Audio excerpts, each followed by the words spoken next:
Hi, greetings from Malaysia. My name is Wong Kil Yi. It is a privilege to have this opportunity to share with you my research in the parenting attitudes of parents of children with special needs.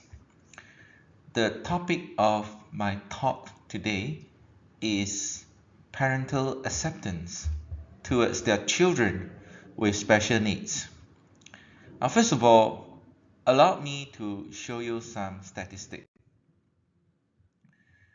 The total population of 0 to 14 years old age group in Malaysia in 2022 is estimated at 7.6 million. Given that the prevalence rate of children with disabilities worldwide is 10%, there should be about 700,000 school-aged children in Malaysia. In 2022, only 105,785 of them are registered with the Ministry of Education Malaysia. That means only about 13.9% of school-aged special needs children are given adequate educational placement. The number is believed to be much lower as a great many special needs children are undiagnosed. One of the reasons that lead to this underrepresentation is directly linked to parents' willingness in accepting the reality that their child has special needs. Parents often find themselves at the crossroad of decision making when there is evidence indicating that their child is negatively different in terms of learning development. There are some reactions from parents who tend to make things worse, such as poor acceptance, low self-esteem, unstable emotions, and the inability to find solutions to the problems. Parents who are stuck with the reality of having a special need child cannot make informed decisions in terms of understanding the child's disability, level of development, readiness for instructions, or participation in the intervention process. Thus, an understanding of parents' cognitive and emotional appraisal of the challenges related to raising a special need child is the determining factor in identifying the special needs of a child and subsequently deciding on the approach to address these needs. Let me give you the definitions of acceptance. Positive acceptance is fortitude to accept what is without trying to avoid and then work as best one possibly can with the circumstances one finds oneself in and with the resources at one's disposal to mitigate, redirect, and change what can be changed. Parents usually decide to let their child undergo a diagnosis in search for the cause of the child's conditions to aid in coping with as well as in understanding the disorder. Parents have mostly negative emotional response upon receiving a diagnosis, such as shock, despair, and devastation. All the extreme emotions they experience reveal that they struggle to accept the new reality of having a special needs child. There is no tested way to help parents avoid the shock and pain and unconditionally accept the diagnosis of their child's special need. But parents need to feel vindicated and relieved as their concerns were finally addressed, and now they know what conditions they are dealing with. Labeling is an unfortunate necessity that allows these children to receive the special resources they deserve. Parents' attitude and acceptance can be based on what the label implies.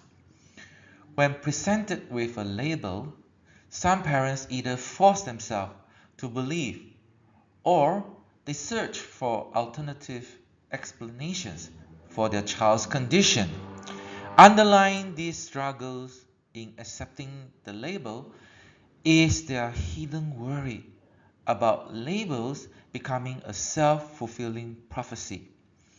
To induce acceptance, parents must be encouraged to see beyond the label and to treat each child as an individual. A prognosis is to be interpreted as the prospect of a recovery as anticipated. As no therapeutic interventions can claim to cure children with special needs the same way as how medical diseases are cured, prognosis of special need children typically sound unpromising and even depressing. Parents may be overwhelmed by their own interpretation or prediction of the bleak future of their child. Parents are perceived to accept a prognosis positively if they attempt to make concrete decisions about how they would want their child to improve without being forced to accept that the outcome is uncertain. Parents struggle to decide on the treatments because most treatments for special needs usually involve medications or multiple hours of therapies. Some are incredibly labor intensive, extremely expensive, and time demanding. To mitigate frustrations related to treatments, it is important for parents not to get carried away by either the impulse only to trick or the impulse only to accept. They should be advised to go for treatments that have been empirically supported. The attitude parents should develop is to accept conditions that are untreatable, meanwhile, devote themselves to treating those that are treatable. To what degree parents can accept the condition of their special need children is subtly influenced by the acceptance of the larger society. In a highly competitive society which emphasizes competency, social exclusion can affect parents' acceptance towards their child with special needs. Due to a lack of public awareness and societal stigma, parents who are actively seeking acceptance and recognition from the community may be greeted with attitudes of rejection and disdain. A tolerant society which accepts diversity as a norm will facilitate parents' effort in accepting their child. Acceptance is reflected in resilience. In the context of accepting a child's limitation, resilience denotes ability to overcome the issue of disability, to resume its basic pre-event functioning and sustainable family ecosystem. Resilient parents demonstrate the ability to adopt coherent perception of reality to help them resume normal functioning. It is believed that resilience can be cultivated. To appreciate what acceptance entails, we need to understand what denial implies. There is a stereotypical view of parents as being in denial when they seem withdrawn, hostile, or uninvolved. Denials can be an internal coping strategy, which may be useful to some parents.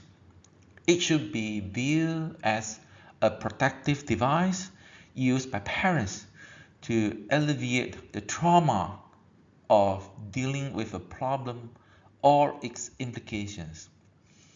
Parents who are yet to accept the special needs of their child are in the buffering zone, leading to emergent acceptance. To reach the state of acceptance, parents must be able to facilitate the child's need for advancement and rehabilitation. The child's actual situation must be accepted and the problems must be acknowledged. Parents who are said to have accepted their special need child are in a state of balance between recognition of the child's limitations and seeking to capitalize on this limitation. In fact, parents are deemed to be able to accept their child when they become capable of providing adequate care for themselves and the disabled child, according to a professional plan.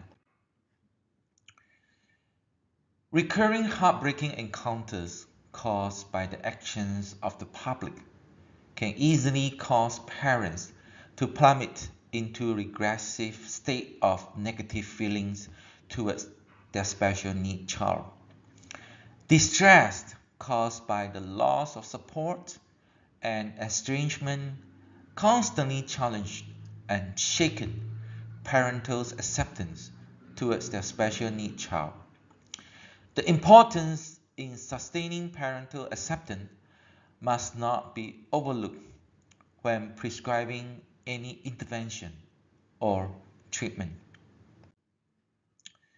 When parents begin to evaluate raising their child from a positive perspective, they will cherish the journey and consider it a positive learning experience.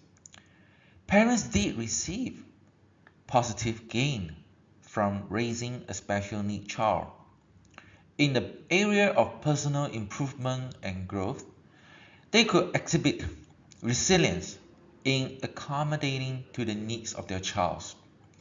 These struggles and setbacks they experience could be translated into positive experience and opportunity of growth.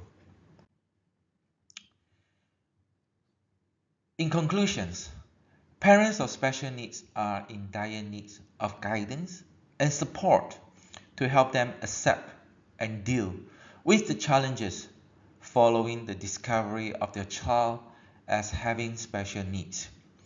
Addressing the concerns and worries endured by these parents will facilitate efforts in enabling parents to sustain their acceptance towards their child with special needs. I will end my talk here. Thank you for listening. I'll be very happy to have your feedback or your comment so that we can continue to have our discussion. You can also send me by email. I hope you enjoy the conference. Thank you again.